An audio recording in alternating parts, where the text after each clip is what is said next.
questions you should ask when you are dating. Some of them you ask directly, some of them you investigate. But listen, don't decide who to get married to except at least you have a fair idea of these things. Number one, are your parents together? Listen, if they're not together, I can check your life, check your decisions, check if you have healed from the trauma, and we can move on. But at least let me know what we are handling. There is trauma recovery, but at least let us begin. Make no mistake. Let me tell you something. Anybody that grew up in a broken home, I know it sounds cliche, but there is statistic to prove.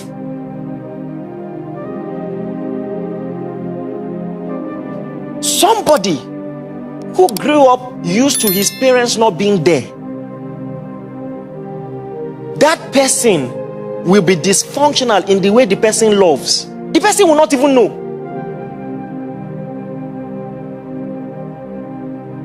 When you see someone who says, I don't like my wife always being around, always loving me too much. Do you know there are some people who can't handle that?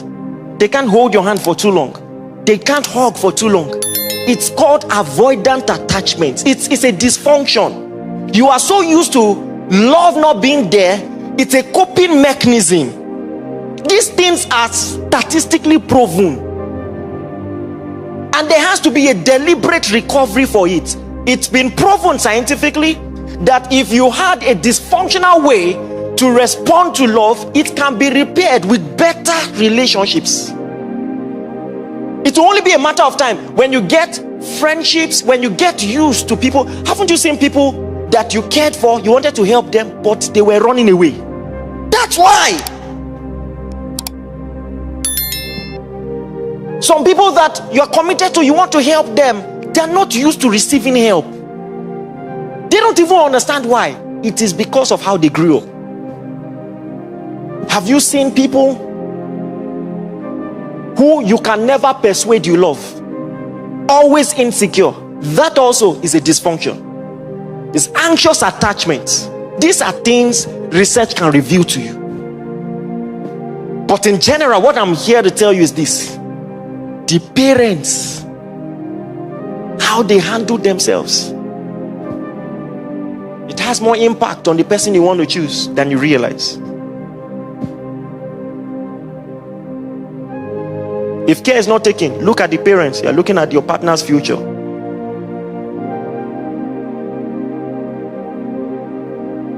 Some patterns just find a way to repeat themselves. Sometimes for spiritual reasons, sometimes just for idiosyncratic reasons. The way the family goes about their duties, the dates.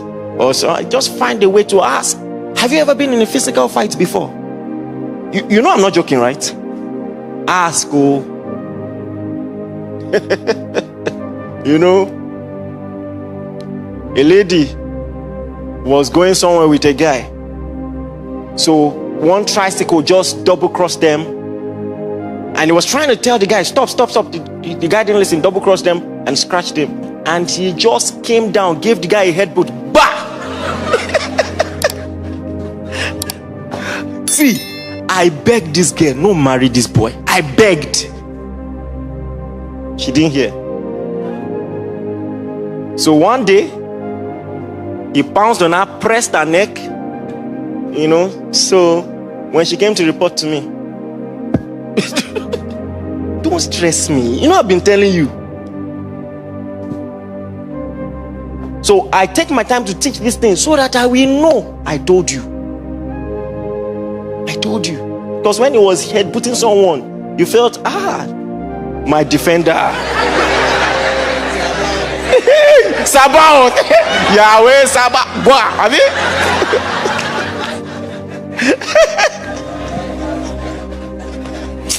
You don't go marry Zidane.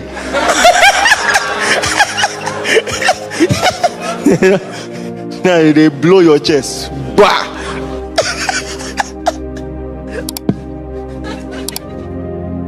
I play too much. Zidane is a joke. Have you been in a physical fight before? Say, I dey fight. Let your heel touch the back of your head. You know that meme? You remember that meme voice? Run, oh, you know?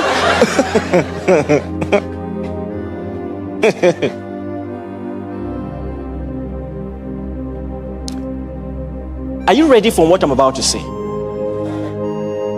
Please, just to know what you are entering into. I'm not saying it's a deal breaker, but try to investigate family patterns of illnesses.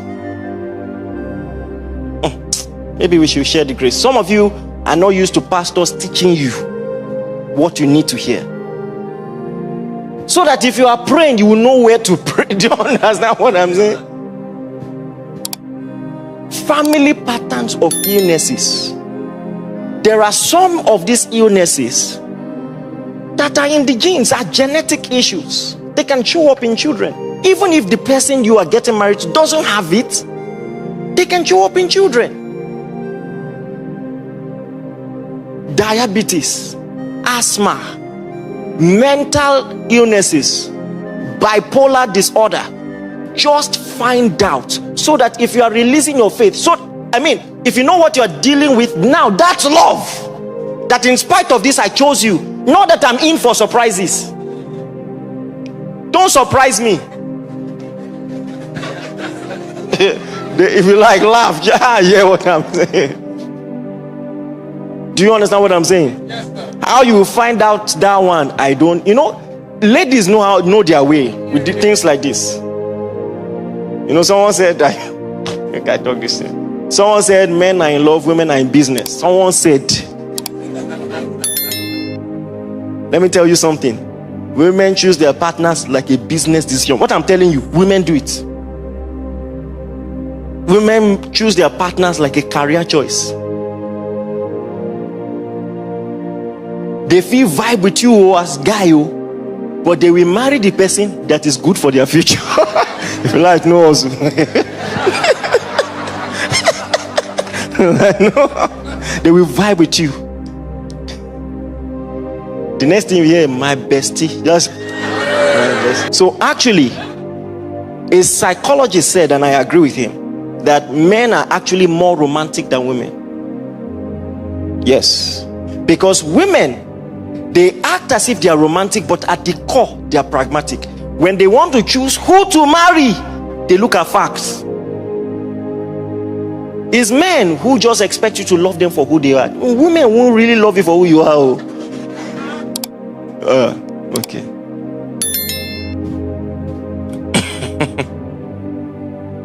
They choose like it's a career choice. Just imagine you had a job, then you got a better job, paying 3 times what you're earning, with vacation, with a company car.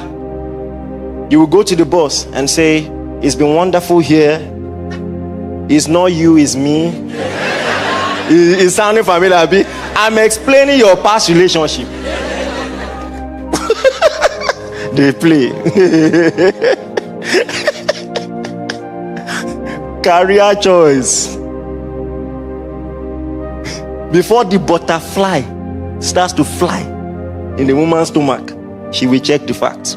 She will check everything. She has even imagined how her name will sound against your surname. You see what I'm saying? See, I sabi this work. You see the way they responded. How did you know? I know. Imagine it. You say, how can my daughter be Regina Agbalumo? No. You go change this name.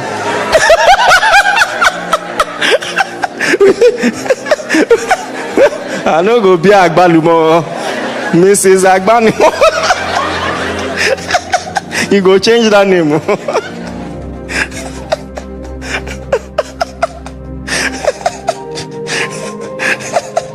Hallelujah. Ask, how many children will you like to have? Will you be upset if for some reason there is a delay in having children? Ask. Are there on any underlying health conditions? Have you ever done an operation before? How many kidney you get? Maybe they don't sell one kidney, buy iPad. And they don't tell you. Not that after 6 months of marriage, the remaining one will now fail. They now say you should contribute. Let us know what we're entering into. I'm not saying I cannot do. Let me know. Don't surprise me. Don't after 2 months of marriage now say, honey, there's something I should have told you. Tell me now. In this kind of country, you need to find out what is your credit score. What is your financial history? Are you in debt? This money, is it your own? Again, a wise man builds his house upon a rock. The rain fell, the storm came, and the house remained.